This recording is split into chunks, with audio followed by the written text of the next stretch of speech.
प्रभु सेवि कहीं समरुकस, तजहु विप्र बर रोसु। बीसु बिलो के कहस कछु, बाल कहूँ नहीं दोषु। श्री राम जी परशुराम जी से बोले कि स्वामी और सेवक में युद्ध कैसा। हे ब्राह्मण श्रेष्ठ, क्रोध का त्याग कीजिए। आपका वीरों जैसा वेश देखकर ही बालक ने कुछ कह डाला था, वास्तव में उसका भी कोई दोष नहीं है। देखी कुठार बानु धनुधारी, भैलरी कहीं ऋष वीरु विचारी। नाम जान पै तुम ही न कीन्हा, वंश शोभाए उतरते ही दीना। जो तुम औते हूँ मुनि की नाई, पदरज सिर शिशु धरत गोसाई। क्षमहु चूक अनजानत केरी, चायो विप्र उर कृपा घनेरी। हम ही तुम ही सरिवरी कसिना था, कहु न कहाँ चरण कह माथा। राम मात लघु नाम हमारा, परशु सहित बड़ नाम तोहारा। देव एक गुण धनुष हमारे, नव गुण परम पुनीत तुम्हारे।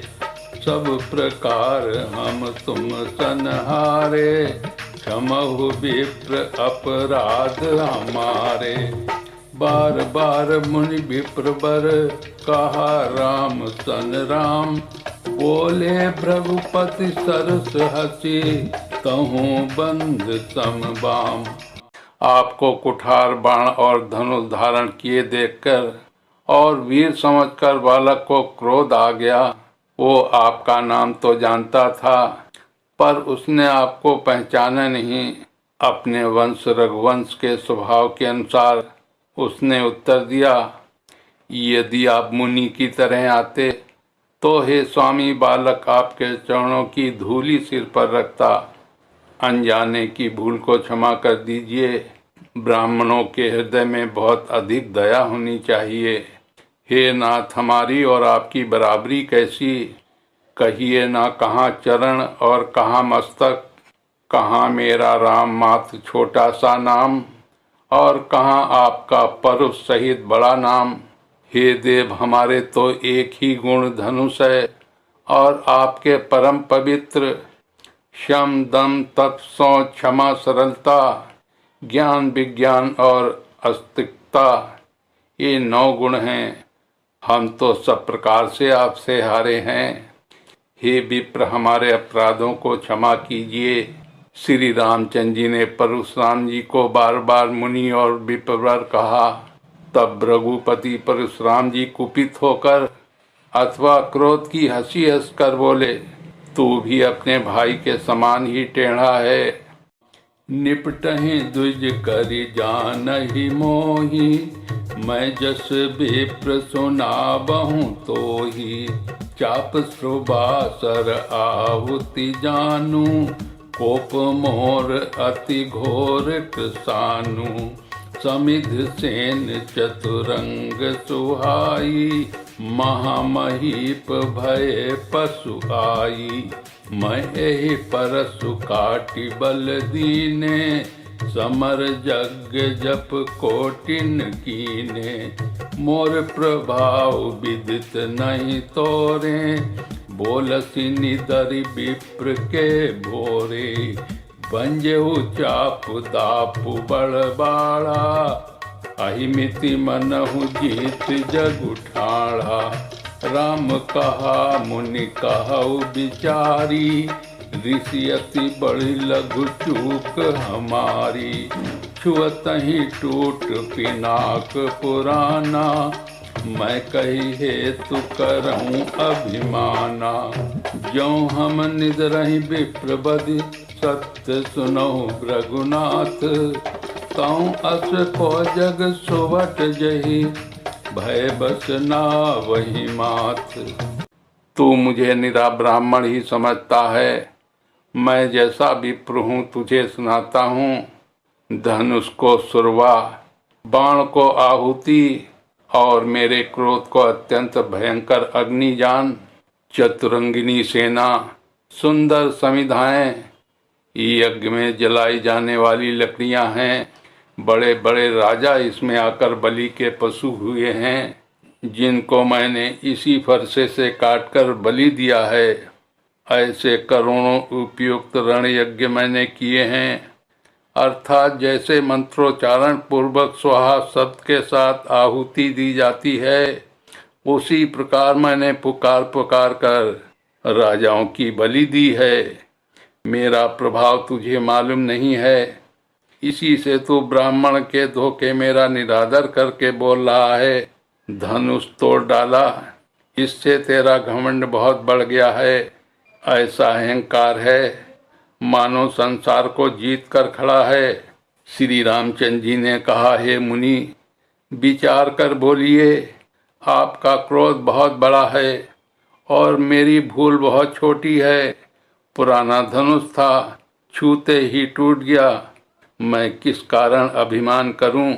हे भृगुनाथ, यदि हम सचमुच ब्राह्मण कहकर निरादर करते हैं तो ये सत्य सुनिए, फिर संसार में ऐसा कौन योद्धा है जिसे हम डर के मारे मस्तक नवाएं?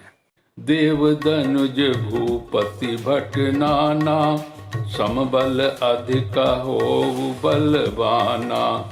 जौरन हमई पचारई कोऊ, लरई सुखेन कालुकिन होऊ। क्षत्रिय तनु धरि समर सकाना, कुल कलंकुत ही पावर आना।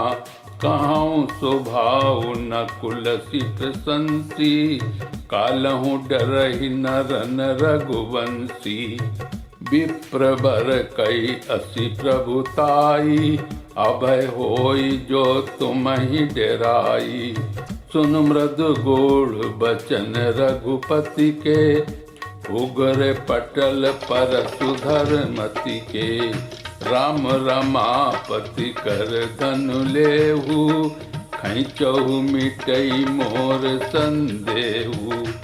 देत चापु आपहि चल गयऊ, परशुराम मन विस्मय भयऊ। जाना राम प्रभाव तब पुलक प्रफुल्लित गात, जोरी पानी बोले बचन हृदय न प्रेम अमात।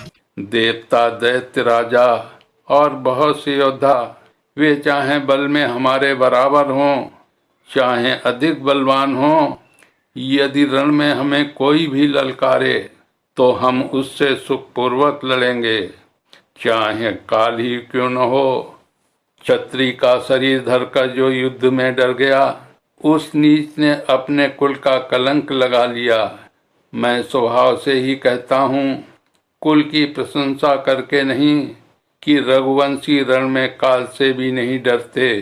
ब्राह्मण वंश की ऐसी ही प्रभुता महिमा है कि जो आपसे डरता है वो सबसे निर्भय हो जाता है, अथवा जो भय रहित होता है वो भी आपसे डरता है।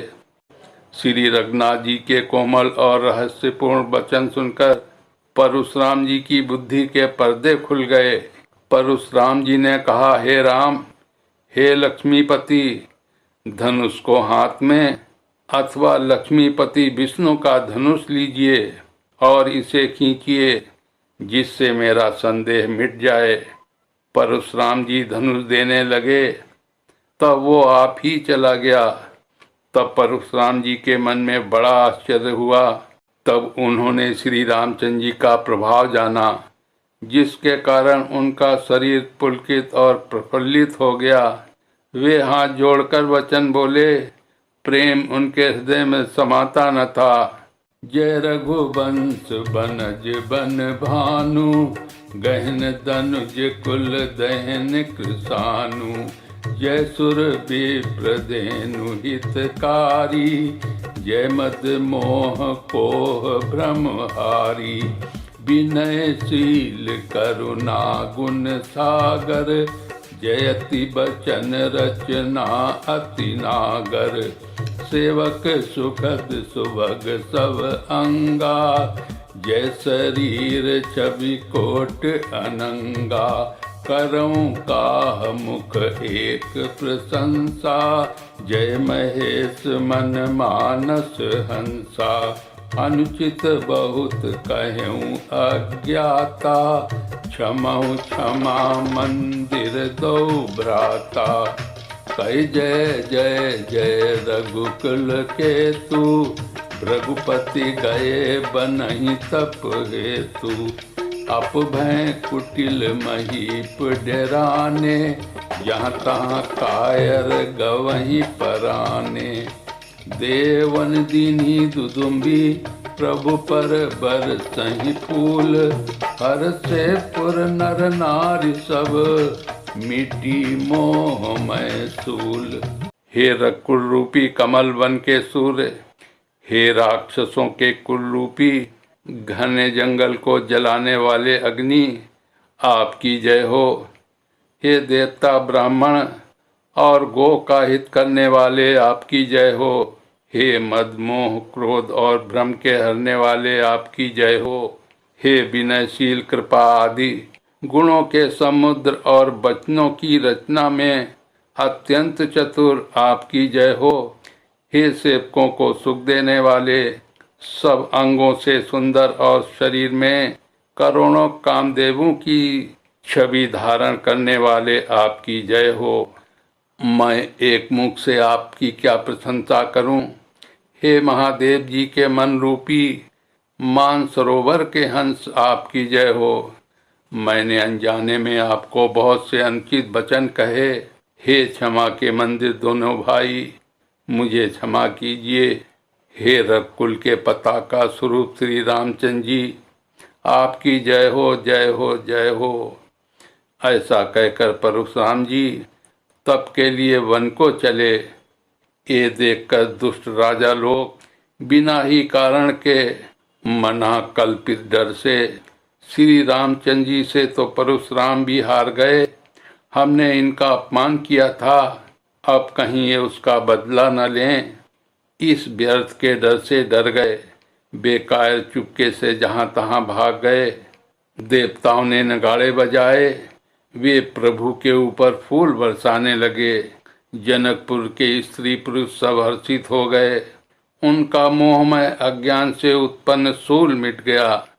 अति गहे गहे बाजने बाजे, सबहि मनोहर मंगल साजे। जूत जूत मिली सुमुखी सुनैनी, करहि गान कल कोकिल बैनी।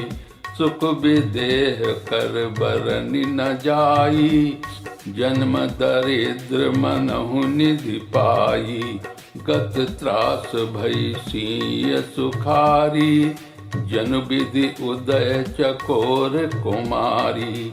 जनक कीन्हि कौसकहि प्रणामा, प्रभु प्रसाद धन बंजहु रामा।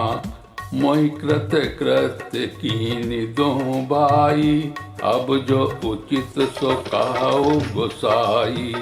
कह मुनि सुन नर नाथ प्रवीणा, रहा विबाहु चाप आदीना। टूटत ही धनु भयउ विबाहु, सुर नर नांग विदित सब काहू। तदपि जाय तुम करऊ अब, जथा वंश व्यवहारु। बूझ विप्र कुल वृद्ध गुरु, वेद विदित आचारु। खूब जोर से बाजे बजने लगे। सभी ने मनोहर मंगल साज साजे। सुंदर सुख और सुंदर नेत्रों वाली तथा कोयल के समान मधुर बोलने वाली स्त्रियां झुंड की झुंड मिलकर सुंदर गान करने लगीं। जनक जी के सुख का वर्णन नहीं किया जा सकता। मानो जन्म का दरिद्री धन का खजाना पा गया हो। सीता जी का भय जाता रहा। वे ऐसी सुखी हुई जैसे चंद्रमा के उदय होने से चकोर की कन्या सुखी होती है। जनक जी ने विश्वामित्र जी को प्रणाम किया और कहा, प्रभु ही की कृपा से श्री रामचंद्र जी ने धनुष तोड़ा है। दोनों भाइयों ने मुझे कृतार्थ कर दिया। हे स्वामी, अब जो उचित हो सो कहिए। मुनि ने कहा, हे चतुर नरेश, सुनो, यो तो विवाह धनुष के अधीन था, धनुष के टूटते ही विवाह हो गया। देवता, मनुष्य और नाग सब किसी को ये मालूम है। तथापि तुम जाकर अपने कुल का जैसा व्यवहार हो, ब्राह्मणों, कुल के बूढ़ों और गुरुओं से पूछकर, और वेदों में वर्णित जैसा आचार हो वैसा करो। दूत अवधपुर पठवऊ जाई, आनहि नप दशरथ ही बुलाई। मुदित राउ कही भले ही कृपाला, पठय दूत बोलिते ही काला। बहुरी महाजन सकल बुलाए, आई सवनि सादर सिर नाए। हाट वाट मंदिर सुरबासा, नगर समारहु चारिहु पासा। हरषि चले निज निज गृह आए, पुनि परिचारक बोली पठाए। रचहु विचित्र बितान बनाई, सिर धरि बचन चले सचुपाई। पठय बोली गुनी तिन्ह नाना, ये बितान विधि कुशल सुजाना। विधि बंदी तिन कीन्ही आरंभा, विरचे कनक कदली के खंभा। हरित मनिन के पत्र फल, पदमुराग के फूल। रचना देखी विचित्र अति, मनु बिरंची कर भूल। जाकर अयोध्या को दूत भेजो, जो राजा दशरथ को बुला लावें। राजा ने प्रसन्न होकर कहा, हे कृपालु, बहुत अच्छा।